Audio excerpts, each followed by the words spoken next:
Waalaikumsalam. Assalamualaikum teman-teman. Nah, kali ini ketemu lagi dengan Bu Nurus. Bu Nurus mau membacakan cerita lagi kepada teman-teman. Kira-kira cerita apa ya? Nah, ini Sirah Nabawi. Nah, teman-teman kan sudah lama nggak dengar cerita tentang Nabi. Kali ini Bu Nurus akan lanjutkan cerita tentang Nabi yang kemarin ya teman-teman ya. Masih ingat nggak? Kemarin kita terakhir Nabi siapa? Nabi Zakaria ya teman-teman ya. Nah, kali ini kita akan bercerita tentang Nabi Isa. Tapi sebelum Nabi Isa, kita akan bercerita tentang keluarga Imran. Nih, keluarga Imran dan Hannah. Siapakah keluarga Imran? Keluarga Imran ini teman-teman adalah keluarga yang sangat taat kepada Allah. Imran adalah seorang imam di masjid. Dia mempunyai istri bernama Hannah. Nah, pada suatu ketika Hannah sedang bermain-main di luar, sedang duduk-duduk di luar. Dia melihat burung dengan anak-anaknya sedang bercengkerama dengan anak-anaknya. Cicit cuit, cicit cuit, cicit cuit. Wah, kelihatannya burung itu sangat bahagia sekali bersama dengan keluarganya. Lalu Hana terbesitlah teman-teman, karena Hana ini sudah lama sekali tidak dikaruniai anak. Hana berdoa kepada Allah, ya Allah, alangkah bahagianya ya burung itu bisa mempunyai anak, bisa mempunyai keluarga yang bahagia. Nah, Hanahnya berdoa kepada Allah, ya Allah, karuniakanlah aku seorang anak yang sangat soleh kepadaku ya Allah. Nah, karena Hannah ini wanita yang sangat solihah, suaminya juga solih, yang suka taat kepada Allah. Allah kabulkan doanya teman-teman. Lalu Hannah tiba-tiba mengandung. Alangkah bahagianya Hannah hamil.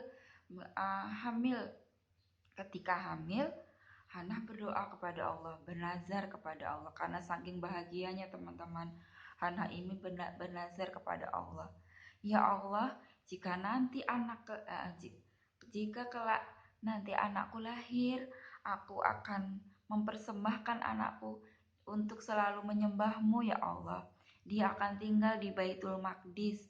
Aku akan menaruh anakku di sana. Katanya Hannah begitu teman-teman. Dia berdoa kepada Allah. Hari berganti hari, bulan berganti bulan. Nah, setelah 9 bulan mengandung, ternyata Hannah akan segera melahirkan. Nah, tibalah waktunya teman-teman. Waktu untuk melahirkan anaknya. Nah, setelah waktu melahirkan, tiba Hannah melahirkan seorang bayi. Kira-kira bayi laki-laki atau perempuan ya? Nah, lahirlah seorang bayi yang sangat rupawan sekali. Oe, oe, oe. Wah, Bunda Hannah melahirkan seorang bayi perempuan ternyata. Nah, sekarang Ibunda Hannah ini anaknya bernama Maryam. Wah, cantik sekali anaknya ya. Anaknya ini punya kulit yang putih, bersih, dan cantik sekali teman-teman. Lalu Bunda Hannah bertanya-tanya, ya Allah, aku sudah bernazar kepada Allah, jika nanti kelak aku melahirkan seorang bayi, aku akan menaruhnya di Baitul Maqdis. Baitul Maqdis itu adalah tempat ibadah teman-teman, seperti masjid, tapi namanya Baitul Maqdis. Nah, setelah itu, karena sudah bernazar, nah dia bernazar itu berjanji kepada Allah. Kalau kita berjanji kepada Allah, kita harus tepati kan. Bunda Hana dengan berat hati teman-teman menyerahkan anaknya ke Baitul Maqdis. Siapa ya kira-kira yang akan menjaga anaknya? Anak yang masih kecil mungil, yang masih perlu diasuh oleh orang tuanya, tapi dia sudah ditaruh di Baitul Maqdis. Nih. Nah, teman-teman, setelah itu Bunda Hana datang ke Baitul Maqdis menyerahkan anaknya. Karena gak ada yang menjaga, siapa yang menjaga? Yang menjaga adalah Nabi Zakaria bersama istrinya. Nabi Zakaria ini tinggalnya di Baitul Maqdis. Jadi dia sekalian mengasuh keponakannya. Nabi Zakaria itu adalah paman Maryam. Jadi dia diasuh oleh pamannya di Baitul Maqdis. Nah, kita lanjutkan ya teman-teman ya. Nah, Maryam ini bulan berganti bulan, tahun berganti tahun.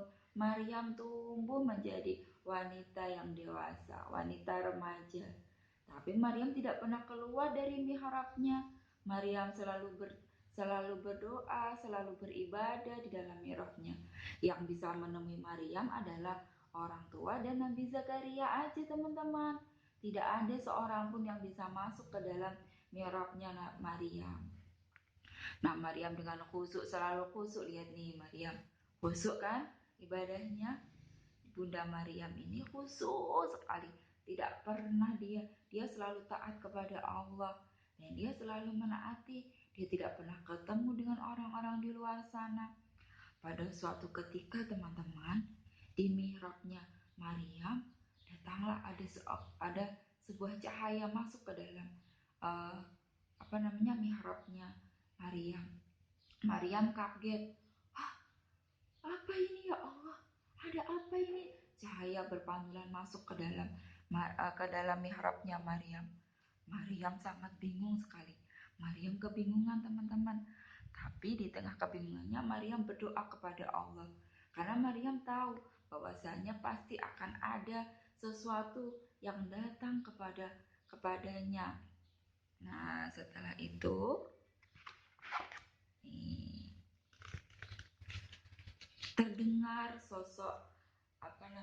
terdengar langkah sosok seorang masuk ke dalam mihrabnya Maryam. Maryam sangat terkejut sekali teman-teman. Bunda Maryam bertanya dalam hati, ya Allah, siapakah yang berani masuk ke dalam mihrabku, ke dalam tempat ibadahku? Padahal kan cuman Nabi pamanku aja yang bisa masuk ke sini dan istrinya, Nabi Zakaria. Tapi kenapa ada orang asing masuk ke dalam sini? Maryam kaget, terkejut. Maryam menundukkan pandangannya teman-teman, gak berani melihat wujudnya. Ternyata siapakah kirangan yang datang kepada Maryam? Teman-teman tahu nggak siapa ini? Ini adalah utusan Allah. Utusan Allah, malaikat Jibril. Nah, malaikat Jibril ini menjelma menjadi manusia yang sangat tampan sekali. Nah, dia berwujud manusia ya teman-teman ya, malaikatnya. Jadi dia bisa Bunda Maryam bisa melihatnya. Setelah melihat malaikat Jibril berkata kepada Maryam, "Wahai Maryam, janganlah engkau takut kepadaku. Sesungguhnya aku adalah utusan Allah yang akan memberikan kabar gembira kepadamu bahwasanya engkau akan dikaruniai anak." Nah, Bunda Maryam kaget lagi teman-teman. Bunda Maryam ini tidak punya suami, dia tidak pernah ketemu dengan siapapun di luar sana. Bagaimana caranya Bunda Maryam bisa punya anak? Bunda Maryam terheran-heran. Di tengah keheranannya, Bunda Maryam bertanya kepada Jibril, "Wahai Jibril, wahai malaikat Jibril, bagaimana bisa aku mengandung seorang anak kalau aku tidak pernah ketemu dengan laki-laki dan aku tidak pernah berhubungan dengan laki-laki manapun. Aku adalah wanita yang suci," katanya Bunda Maryam. Lalu Jibril menjawab, "Wahai Maryam, sesungguhnya tidak ada yang sulit bagi Allah jika Allah berkehendak." Lalu malaikat Jibril meniupkan ruh di dalam rahim Bunda Maryam. Nah, ditiupkan ruh teman-teman. Bunda Maryam kaget, tidak percaya. Bunda Maryam, bahwasanya Bunda Maryam ini beriman kepada Allah. Tidak ada yang mustahil bagi Allah, dan Bunda Maryam mengikuti semua, tapi dengan keheranan Bunda Maryam tetap percaya, teman-teman. Nah, setelah Jibril meniupkan ruh di dalam rahim Bunda Maryam, Jibril pulang, Jibril kembali pergi. Nah, setelah pergi, Bunda Maryam masih terheran-heran. Nah, ternyata benar, teman-teman. Bunda Maryam ini mengandung, ada kehidupan di dalam rahimnya, ada yang gerak-gerak dalam rahimnya. Bunda Maryam di antara senang dan sedih. Karena apa? Bunda Maryam takut jika suatu saat nanti akan timbul fitnah kepada dirinya. Dia tidak kuat dengan fitnah-fitnah yang akan. Bunda Maryam mengandung, teman-teman. Nah, ketika Bunda Maryam mengandung, Bunda Maryam tidak pernah merasakan letih dan lelah. Selalu ada, setiap dia bangun pagi, selalu ada hidangan yang datang. Siapa yang menyiapkan? Yang menyiapkan itu adalah malaikat-malaikatnya Allah. Jadi setiap bangun sudah ada makanan terhidang, makanan yang enak-enak sekali. Ada buah, ada daging, ada makanan, pokoknya makanan yang enak-enak.